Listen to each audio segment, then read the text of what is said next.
Discuss करेंगे वैदिक कालीन सभ्यता से संबंधित 10 महत्वपूर्ण प्रश्न जो एक दिवसीय प्रतियोगी परीक्षाओं में पूछे गए हैं। पहला प्रश्न है, ऋग्वैदिक काल में निष्क किस अंग का आभूषण था? अब ये जो निष्क कहा जाता था, वैदिक कालीन सभ्यता के परिप्रेक्ष्य में जो गले में पहनने वाला सोने का आभूषण होता था उसे निष्क कहा जाता था। तो इस तरह से इसका बी पार्ट सही आंसर हो जाएगा। यह गले का स्वर्ण आभूषण था जिसे निष्क कहा जाता था। बढ़ते हैं अगले प्रश्न की ओर। प्राचीन भारत में निशाका कहे जाते थे।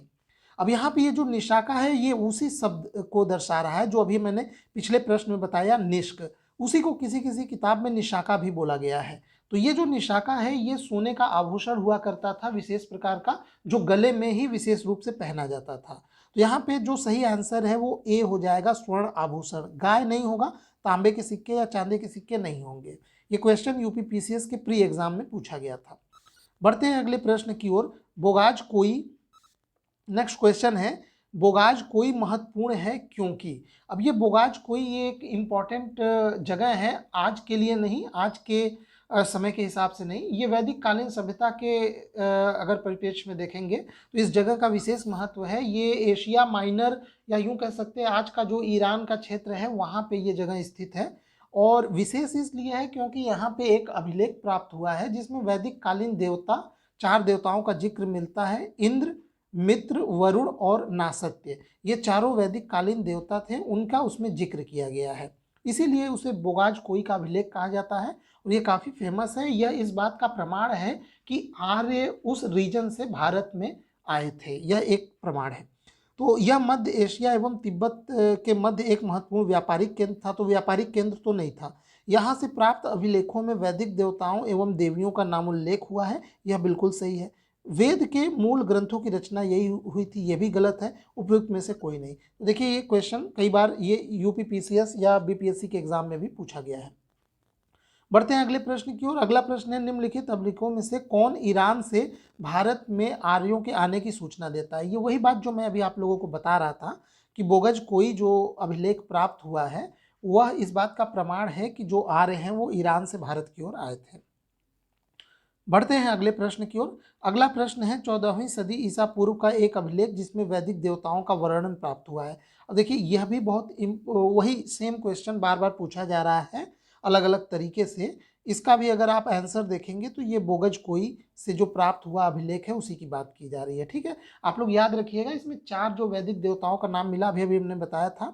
एक इंद्र, दूसरे मित्र, फिर वरुण, नासत्य, ये चारों का जिक्र उसमें नाम का उल्लेख हुआ है। अगला प्रश्न है, निम्नलिखित में से किसने आर्यों के आदि देश के बारे में लिखा है? आर्यों के आदि देश मतलब आर्यों का मूल निवास, तो उसके बारे में बाल गंगाधर तिलक जी ने लिखा है। उन्होंने बताया कि आर्यों का जो निवास स्थान था वो उत्तरी ध्रुव था और वो उत्तरी ध्रुव से आए हुए थे। हालांकि ये विवादास्पद विषय है, मैं इस पर कोई डिबेट नहीं करना चाहता हूँ, बट ये इनका अपना मत था कि आर्य उत्तरी ध्रुव से आए थे। बढ़ते हैं अगले प्रश्न की ओर। अगला प्रश्न है, शतपथ ब्राह्मण में उल्लेखित राजा विधेय माधव से संबंधित ऋषि? तो ये राहुगण, ये गौतम ऋषि, गौतम राहुगण जो है वो ऋषि संबंधित है इससे। ठीक है, बढ़ते हैं अगले प्रश्न की ओर। अगला प्रश्न है, गोत्र शब्द का सर्वप्रथम प्रयोग हुआ है? यूपी पीसीएस के मेंस के एग्जाम में पूछा गया है। पहले क्या है कि मेंस में भी एक ऑब्जेक्टिव पेपर होता था, 2005 का है, लेकिन फिर भी क्वेश्चन इंपॉर्टेंट है तो आप लोग याद रखिएगा, ऋग्वेद में सबसे पहला जिक्र आता है।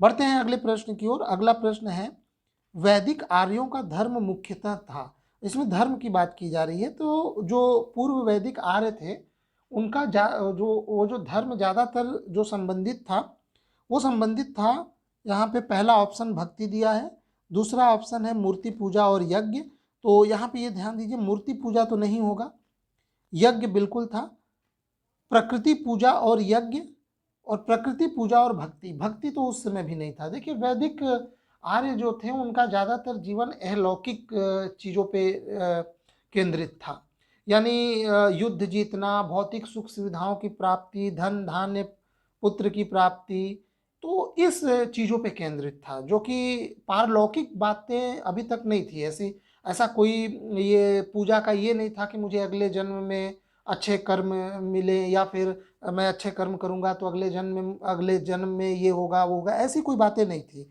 जो भी बातें थी अलौकिक थी, यानी वो प्रकृति की पूजा करते थे। मुख्य रूप से देखिए आप जो देवता देखेंगे, जैसे इंद्र हैं युद्ध के देवता, वर्षा के देवता।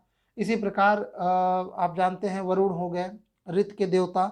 इसी तो जितने भी देवता थे वो किसी न किसी प्रकृति से या किसी न किसी ये जो अलौकिक घटनाएं होती हैं उनसे जुड़े हुए थे। अग्नि जो थे, अग्नि आप पता है मध्यस्थ का देवता, जो आहुति दी जाती थी तो उसका मतलब ये था कि जो अग्नि है वो हमारे जो मनुष्यों की आहुति है उनको देवताओं तक पहुंचाते हैं। तो इस प्रकार से ये प्रकृति की पूजा हुई, यानी प्रकृति में जो ऐसे बल जिनको इन्हें समझने में समस्या होती थी, समस्या तो नहीं कहेंगे, ऐसे प्राकृतिक बल जो इनके समझ से परे थे या जो मानवीय बल से बहुत शक्तिशाली थे, उनको उन्होंने देवताओं के रूप में माना और उनमें मानवीय गुण आरोपित किए। तो इस प्रकार से ये प्रकृति पूजा और जो यज्ञ है वो उनके धर्म की प्रमुख विशेषता थी। बढ़ते हैं अगले प्रश्न की ओर। अगला प्रश्न यहाँ पे है, ऋग्वैदिक काल में जनता निम्न में से मुख्यतः किसमें विश्वास करती थी? तो मूर्ति पूजा तो उस समय नहीं था, एकेश्वरवाद भी नहीं था क्योंकि कई देवताओं का जिक्र मिलता है। देवी पूजा था जरूर, लेकिन मुख्यतः इसमें पूछा गया है तो इसमें यहाँ पे डी पार्ट ज़्यादा सही होगा, ये बलि एवं कर्मकांड।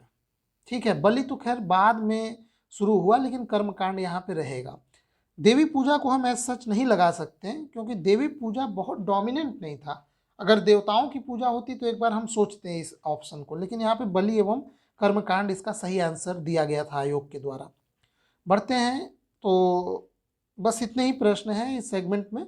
उम्मीद करता हूँ कि ये जो प्रश्न स्पेसिफिकली वैदिक सभ्यता से संबंधित थे वो आप लोगों को पसंद आया होगा। वीडियो देखने के लिए आपका बहुत बहुत धन्यवाद।